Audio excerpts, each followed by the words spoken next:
The flashing blue lights of the Metro police cruiser cut through the deceptive tranquility of Oakwood Estates, reflecting off the neat, identical houses like a disco ball at a funeral. My own. I stood there, my arms cradling Max, my 80-pound German Shepherd service dog, whose whimpers and frantic pawing at his burning eyes were a stark counterpoint to the suburban serenity. Across from us, a Wagnerian opera of self-righteous indignation was unfolding. Karen Williams, the HOA president, a woman whose blonde bob seemed to sharpen with every perceived infraction, was jabbing an accusatory finger in my direction, her voice, a well-honed weapon of neighborhood decree, carrying across the cul-de-sac like a foghorn. "That's him, officer," she proclaimed to the arriving policeman, ensuring every curtain-twitching neighbor was privy to her civic heroism. "He's violating our pet policies repeatedly. I want them both removed from the premises immediately." The officer, a man named Reynolds, approached with the practiced calm of someone accustomed to suburban skirmishes. He took in the scene, Karen, radiating fury, me, trying to soothe a distressed animal, and Max, clearly in pain. His professional gaze immediately fell on Max. "What happened to the dog?" he asked, his voice, previously neutral, now imbued with a distinct, no-nonsense edge as he knelt beside us. "She sprayed him with pepper spray," I explained, my own voice a tightrope walk between rage and the need for composure. Max, my partner through the darkest shadows of PTSD and the daily challenges of mobility issues stemming from 15 years in the Army and 2 tours in Afghanistan, was the reason I'd sought this quiet corner of the world. Karen scoffed, a sound as abrasive as sandpaper on silk. "It's just a dog, and it's not supposed to be here anyway," she declared, as if her personal preference constituted law. Officer Reynolds' face darkened perceptibly. He gently examined Max, his trained eyes immediately spotting the bright red service dog vest and the official tags. "Ma'am," he addressed me, his hand instinctively moving towards his radio. "Is this a service animal?" "Yes, sir," I confirmed, relief warring with anger. "Fully certified. I have all his paperwork right here." The officer stood up slowly, and it was only then, as the light caught the insignia on his uniform sleeve, that the universe decided to deliver a truly spectacular dose of irony. I saw it clearly, a K9 unit patch. My heart skipped a beat. Officer Reynolds turned to Karen, his demeanor now radiating an authority that had nothing to do with HOA bylaws. "Ma'am," he said, his voice dangerously quiet, "I'm Officer Reynolds, K9 handler with Metro Police. Did you just pepper spray a certified service animal?" Karen's face, a moment before a mask of smug, triumphant satisfaction, underwent a rapid, comical transformation from confusion to dawning horror. She hadn't noticed the patch. The self-appointed queen of Oakwood Estates, who ruled her tiny fiefdom with a 3-ring binder of regulations and a perpetual expression of olfactory offense, had just committed a monumental and potentially federal blunder. Our troubles with Karen had begun almost from the moment the moving truck pulled up 6 months prior. I'd chosen Oakwood Estates for its perceived peace, a place close to my physical therapy, a haven for me and Max. The HOA, I'd naively assumed, was just a mechanism for maintaining orderly community standards. I hadn't factored in Karen Williams. She was there on day 1, clipboard at the ready, informing me about exterior modification guidelines and, ominously, that pets aren't allowed in common areas. That's when Max, my loyal shadow, trotted up, his service vest unmistakable. "Max isn't a pet," I explained politely. "He's my service dog. I'm a disabled veteran, and he's trained to assist with my PTSD and mobility issues."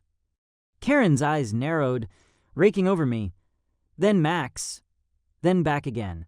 "Well, that sounds convenient," she'd sneered, her disbelief practically dripping from each syllable.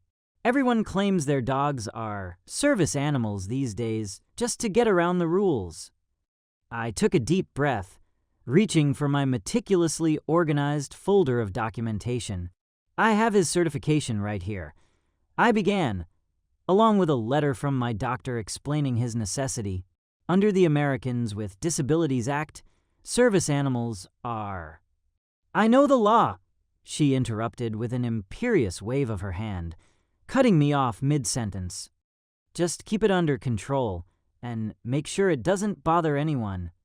She then turned on her heel, muttering something about people always finding excuses, leaving me with a sinking feeling that this was merely the opening salvo. And it was. The initial glares during our morning walks soon escalated. Friendly reminders about HOA pet policies, conveniently ignoring Max's legal ADA exemption, began appearing under my door. By the third month, Karen's harassment had become a full-blown surveillance operation. I'd catch her, like a suburban paparazzo, snapping photos from her porch when Max and I were in the community garden. Once, in a move of pure, unadulterated pettiness, she followed us to the mailbox, staying a theatrical 15 feet behind while ostentatiously covering her nose and mouth. Some residents have severe allergies, you know, she announced loudly, for the benefit of any listening neighbors. It's very inconsiderate to expose them to animal dander. My calm explanation that Max was hypoallergenic and groomed daily was met with an indignant huff and a swift retreat, her phone already in hand, undoubtedly to tap out another missive to the HOA board, a board she controlled with the unyielding grip of a dictator. The simmering conflict boiled over on a beautiful Saturday afternoon. Max and I had just returned from a particularly therapeutic visit to the park, where we'd met with my support group of fellow veterans. Max, as always, had been a model of canine professionalism, and I was feeling a rare lightness, a sense of well-being that had been a stranger for too long. That fragile peace lasted exactly 3 minutes upon our return. As I stooped to retrieve my mail, Karen Williams erupted from her house across the street, her face a mask of crimson fury. In her hand, she clutched a manila folder, her infamous violation documentation. "That's it. I've had enough," she shouted, her voice a shrill declaration of war as she marched directly towards us with the righteous fury of a crusader. "Your mud is leaving for all over the sidewalk. I've documented 17 separate incidents of neighborhood contamination." Max, ever attuned to my emotional state, pressed closer to my leg, sensing the surge of anxiety and anger that coursed through me. "Karen, Max doesn't shed. He's hypoallergenic. We've been through this." I tried, my voice strained. "Don't you Karen me," she shrieked, her voice escalating to a pitch that undoubtedly had neighbors peeking nervously through their blinds. "I am the president of this homeowners association, and I will not be disrespected in my own community." I attempted once more to de-escalate, to inject a semblance of reason into the escalating madness. "Look, if you have concerns, legitimate concerns, we can discuss them calmly at the next association meeting. I'm sure we can." "I don't need a meeting to enforce the rules," she spat, her eyes blazing with an almost fanatical light. And then, in a move that defied all logic and legality, she reached into her designer purse and pulled out a small, menacing canister. Before I could fully process the horrifying implication, before I could react to shield Max, she aimed it directly at his face and sprayed. The effect was instantaneous, brutal, and sickening. Max yelped, a sound of pure, unadulterated agony that ripped through me, and collapsed onto the sidewalk. He thrashed, frantically pawing at his eyes, whimpering, his magnificent body contorting in pain. My service dog, my steadfast partner who had guided me through the terrifying labyrinth of panic attacks and the haunting echoes of nightmares, was writhing in agony on the ground, a victim of senseless, malicious cruelty. What have you done?" I roared, the carefully constructed dam of my composure shattering as I dropped to my knees beside Max, my hands trembling as I tried to comfort him. "That's a service animal. What you just did is a federal offense. Are you insane?" Karen took a single hesitant step back, a flicker of something, perhaps surprise at my outburst, perhaps a dawning, minuscule realization of the enormity of her action, crossing her face. But her expression quickly hardened back into one of defiant self-righteousness. "He was threatening me," she declared, her voice laced with a preposterous attempt at victimhood. I felt endangered. Max, a professionally trained, certified service dog who had never exhibited a moment of aggression in his entire life, was now curled into a trembling ball of pain, his eyes swollen shut, his breathing labored and shallow. With hands that shook so violently I could barely operate my phone, I dialed 911. "I need police and animal emergency services now," I choked out to the dispatcher, my voice breaking with a desperate urgency. Someone just pepper sprayed my service dog. To my utter, stupefied shock, Karen, with a level of audacity that bordered on the sociopathic, pulled out her own phone. "Two can play at this game," she announced, a grotesque parody of a schoolyard taunt, before making her own call to 911. "Hello? Yes, I need police immediately. There's a man threatening me with an aggressive dog. I had to defend myself." The next 5 minutes stretched into an agonizing eternity, filled with Max's painful whimpers and Karen's self-congratulatory pacing. Then, the flashing blue lights. Karen, seeing the approaching cruiser, immediately morphed into the role of the damsel in distress, rushing towards it, arms waving, launching into her fabricated tale of terror before Officer Reynolds had even fully exited his vehicle. The officer, as fate would have it, was a K9 handler.